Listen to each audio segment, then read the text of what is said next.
मित्रों नमस्कार। आपका बहुत बहुत स्वागत है। मित्रों, अब राम मंदिर की प्राण प्रतिष्ठा के लिए कुछ ही घंटे बचे हैं और तैयारियां लगभग पूरी हो गई हैं। अयोध्या को दुल्हन की तरह सजा दिया गया है और केवल अयोध्या ही नहीं, देश के अधिकतर राज्यों में, अधिकतर शहरों को सजा दिया गया है। दिल्ली में अनेक ऐसे जो बाजार हैं, उन बाज़ारों में राम पताका फहरा दिया गया है, लाइटिंग हो गई है और बिल्कुल जैसे दिवाली का माहौल होता है उसी तरह से ही। जहाँ भाजपा शासित राज्य नहीं है वहाँ थोड़ी सी लोग नाटक कर रहे हैं, जैसे कि तमिलनाडु में, ऐसे कुछ एक जगह जहाँ उनको दिक्कत है, लेकिन बाकी पूरे देश में इस समय माहौल राममय हो गया है।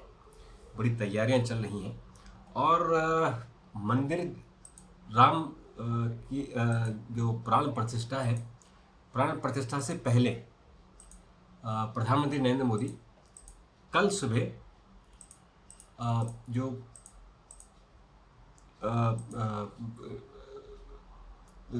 राम सेतु है, राम सेतु जाएंगे और वहाँ दर्शन करेंगे। जो आरिचन मन्नाई है, एक पॉइंट है, उस पॉइंट पर जहाँ से राम सेतु शुरू होता है, वहाँ एक तीर्थ है। उस तीर्थ की वहाँ जाकर पूजा पाठ करेंगे और आशीर्वाद लेंगे और उसके बाद फिर जो जो प्रक्रिया है, उस प्रक्रिया के तहत वो परसों फिर 22 तारीख को राम मंदिर की प्राण प्रतिष्ठा की जाएगी। तो ये अवधपुरी अति रुचिर बनाई, ये रामचरितमानस का एक चौपाई है।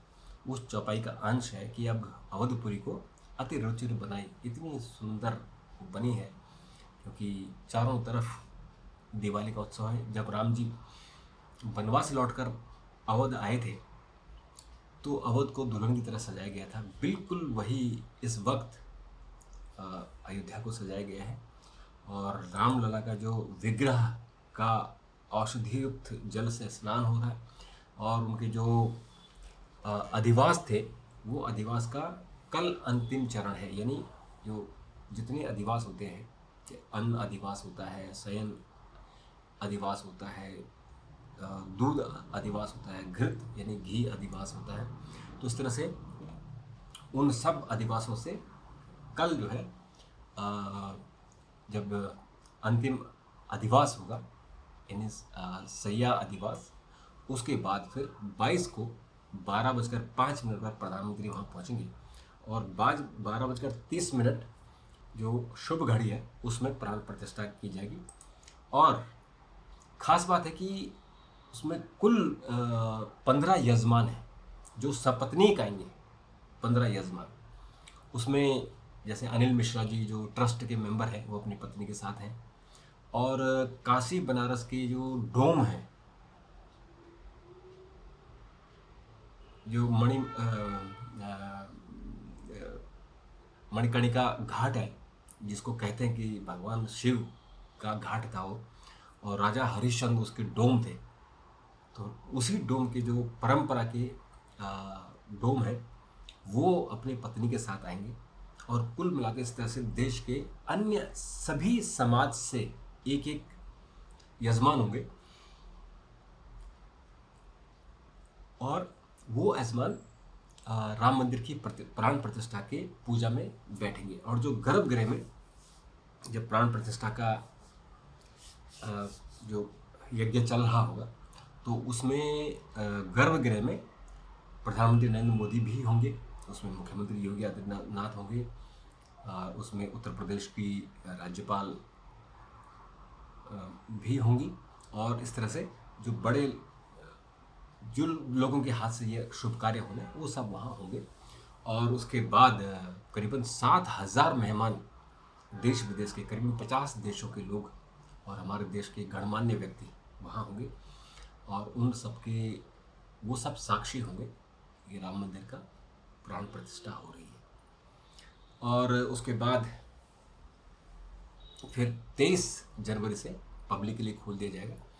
और चूँकि अयोध्या में बहुत सारे लोग आ चुके हैं, तो वो 23 मार्च से ही 23 जनवरी से ही वो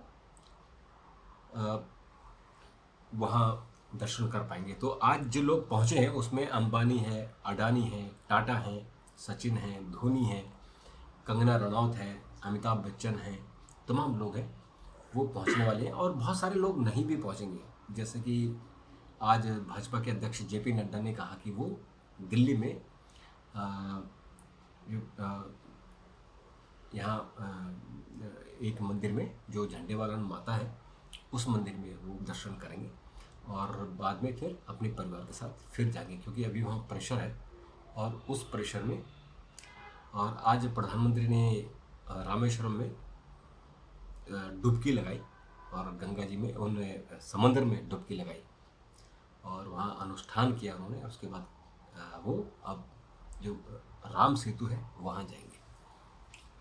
तो इस तरह से पूरा जो जो कार्य चल रहा है और प्रधानमंत्री के स्वागत को पश्चिमी उत्तर प्रदेश बिल्कुल तैयार है। और कमल बनाकर दीवार लेखन का अभियान भी वहाँ शुरू हुआ है। और तो सब जगह जितने भी जिस व्यक्ति से जिस संस्था से जो भी अच्छा जो भी हो पा रहा है वो लोग कर रहे हैं। बहुत सारे लोग भंडारे का आयोजन कर रहे हैं, बहुत सारे लोग गरीबों में राशन बांटेंगे, बहुत सारे लोग लड्डू बांटकर लड्डू बनाकर लेकर आ रहे हैं।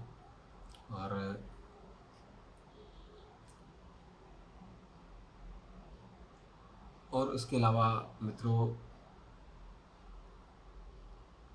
उसके अलावा जो कुछ और खबरें हैं, एक तो अयोध्या की मैंने आपसे चर्चा कर ली कि दुल्हन की तरह सजाया गया है। और रामनगरी को चमकाने के लिए बेगूसराय से कुछ दंपति पहुंचे हैं और झाड़ू पोछा लेके और सजा रहे हैं।